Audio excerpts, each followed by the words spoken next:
Debido a diferentes causas, como traumatismo o por la acción de los músculos que se insertan en ellas, los cuerpos vertebrales podrían quedar bloqueados en una rotación, o lo que es lo mismo, podrían subluxarse las carillas articulares de los cuerpos vertebrales. A continuación se llevará a cabo una explicación de cómo se corrigen estos bloqueos en rotación para cada nivel vertebral.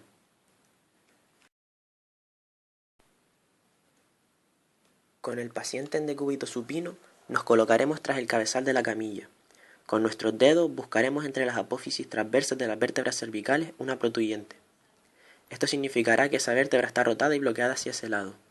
Una vez localizada, se toma dicha apófisis con la cabeza del segundo metacarpiano. Hacemos lo mismo con las dos manos y ponemos los pulgares sobre el mentón. Trasladamos e inclinamos el raquis para dar tensión a la vértebra y realizaremos una rotación hacia el lado contrario del bloqueo para corregir ese bloqueo.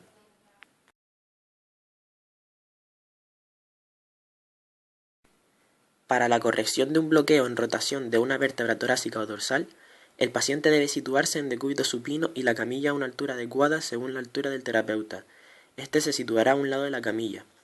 Cruzamos los brazos del paciente de tal forma que una mano esté en su hombro contralateral y la otra en su escápula contralateral, y aplicamos nuestro peso para ver si le dolerá estar en esta posición durante la maniobra. Lo llevamos a decúbito lateral hacia nosotros y comenzamos la exploración de alguna vértebra bloqueada y rotada. En este caso exploraremos las apófisis espinosas, buscando alguna que protuya hacia el suelo, con movimientos pasivos de la escápula del paciente como ayuda. Una vez encontramos una, colocamos nuestra mano como se muestra y la situamos de tal forma que esa vértebra quede bien sujeta.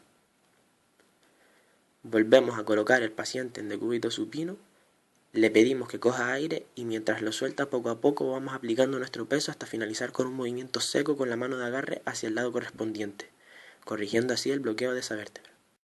La posición de la mano en la maniobra sería la siguiente, con todas las articulaciones de los dedos en flexión excepto las del segundo y el primero, que estarán en extensión. La apófisis espinosa rotada se situará entre la eminencia tenar y la falange distal del tercer dedo, y la apófisis transversa, una en la eminencia tenar y otra en la falange media del tercer dedo.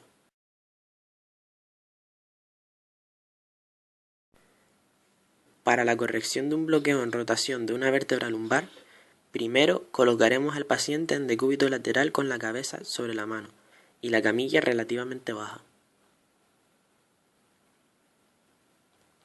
Comenzamos la exploración palpando las apófisis espinosas lumbares. Una vez encontremos una, realizaremos varias maniobras para corregir la lordosis de este sector del raquis.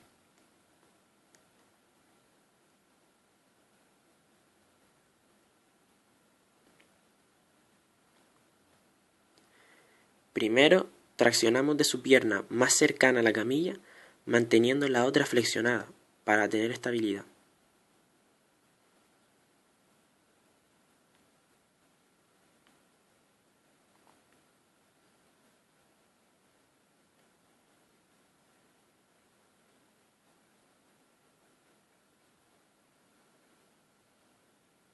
Luego traccionamos del brazo más cercano a la camilla de tal forma que tiramos de él hacia arriba y hacia afuera.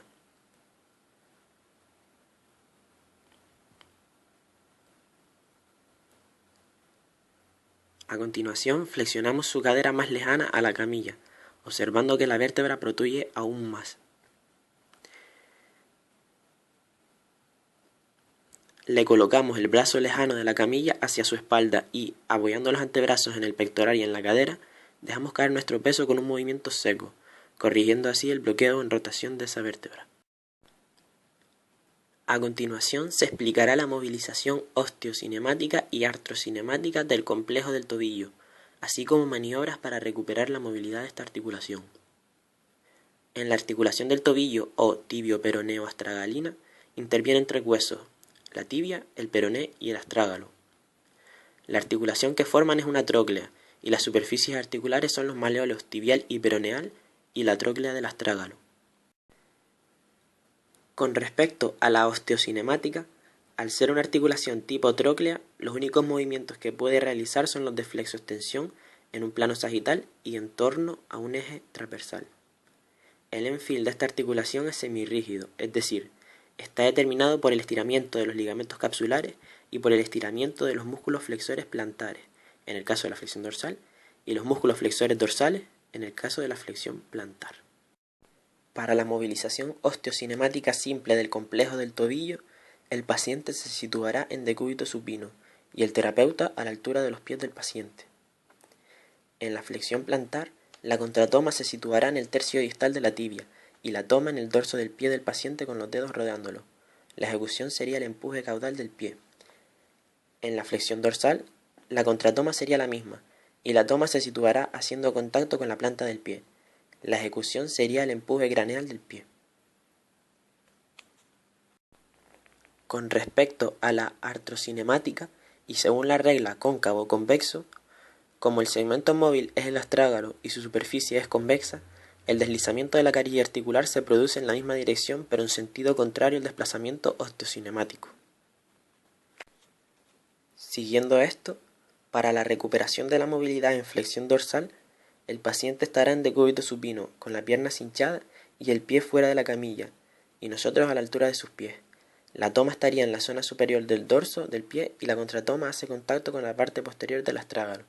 La ejecución sería primero una tracción y luego un empuje hacia el suelo. Para la recuperación de la movilidad en flexión plantar, el paciente estará en decúbito prono con la pierna cinchada y el pie fuera de la camilla, y nosotros a la altura de sus pies. La toma hará contacto con la parte posterior del calcáneo y la contratoma en el dorso del pie. Se traccionará del pie y luego se ejecutará un empuje hacia el suelo.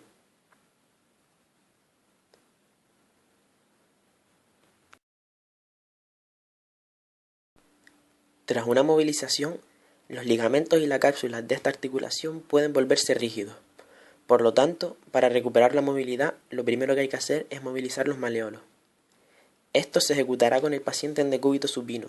Colocaremos nuestras eminencias en sus maleolos y los movilizaremos dejando caer nuestro peso en los brazos.